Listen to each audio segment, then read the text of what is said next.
Bonjour à tous et bienvenue sur boursicoté.com pour l'analyse technique de ces principaux indices mondiaux. Et nous sommes donc toujours sur une dynamique qui reste haussière mais qui commence à attaquer ici la zone des 18 530 points, zone qui était précédemment résistance, qui agissait jusqu'à présent comme zone de support.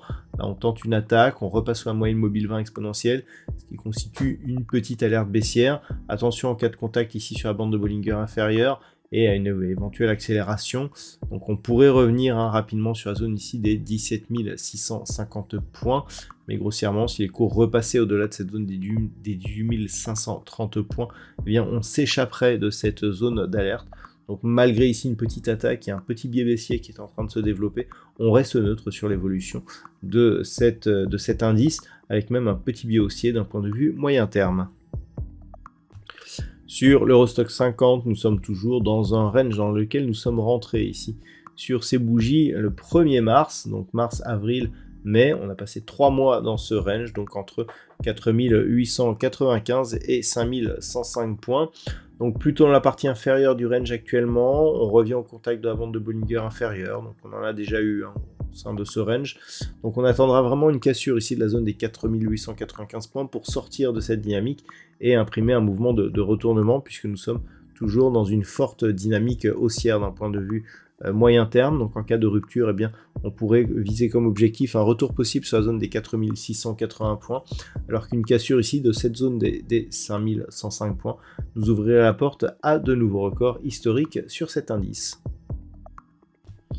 Sur le S&P 500, eh bien, il semblerait que l'on soit en train d'invalider la cassure que nous avions eue ici de cette zone intermédiaire des 5264 points, zone de plus haut que nous avions eu ici, à partir de laquelle il y avait une phase de consolidation. On a cassé donc cette zone, et puis vous voyez ici, eh bien, cette zone a été support, mais cette semaine on a marqué un petit gap baissier ici, et depuis on a du mal à repasser durablement au-dessus de cette zone. Alors au niveau de la fin de séance, on a réussi ici à revenir sur ces niveaux, donc au-dessus de cette zone horizontale, dans des volumes conséquents. Donc malgré le fait que sur le RSI on soit toujours ici dans une dynamique de consolidation, on pourrait avoir une réimpulsion de mouvement, mais qui pourrait être confirmée par une rupture ici de cette zone de résistance des 5325 points. Tant que nous sommes en dessous de ces 5325 points, eh bien, on reste sur une petite alerte donc sur le S&P 500 qui pourrait être confirmée par la rupture ici de cette zone des 5215 d'un point de vue très court terme. Mais si on restait durablement ici sous cette zone des 5264 points, eh bien là aussi ce serait un signal assez négatif. Sur le Nasdaq, nous sommes là aussi sur un retour ici sur cette zone, alors que je vais matérialiser. Cette zone ici, c'était la zone de résistance que nous avions à 18 445 points. On avait eu ici des plus hauts et une zone de résistance donc, qui s'était révélée au moment de cette phase de cotation. Cette zone a été franchie sur gap ici, on peut même réajuster ici un tout petit peu plus bas. Et on revient ici tester cette zone. La moyenne mobile 20 exponentielle aussi converge vers ce niveau horizontal. Donc globalement, tant que l'on reste au-dessus, eh c'est plutôt positif, puisque nous sommes sur un nouveau plus haut donc, qui a été inscrit très récemment. Donc toujours positif, et puis tant que la moyenne mobile 20 exponentielle n'est pas franchie durablement, globalement on peut considérer ici que nous sommes toujours dans une dynamique qui est haussière, mais avec ce niveau d'invalidation qui a été attaqué donc aujourd'hui.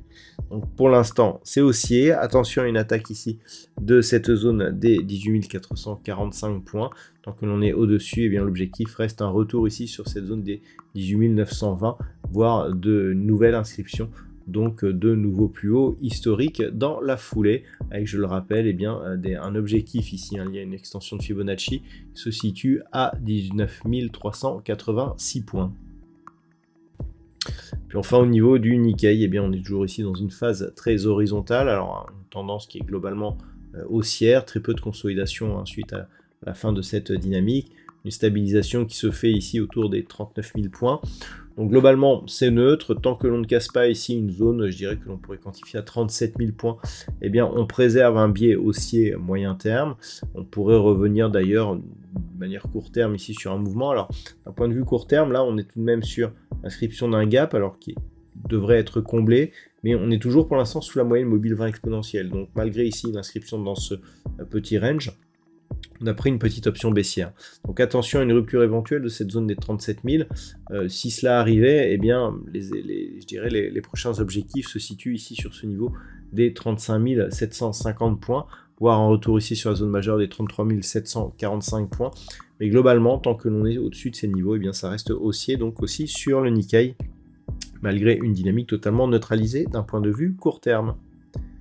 Voilà donc ce que l'on peut dire sur l'analyse technique de ces principaux indices mondiaux. Je vous souhaite de passer un très bon week-end et on se retrouve dès la semaine prochaine pour d'autres analyses techniques, toujours sur le site boursicoté.com.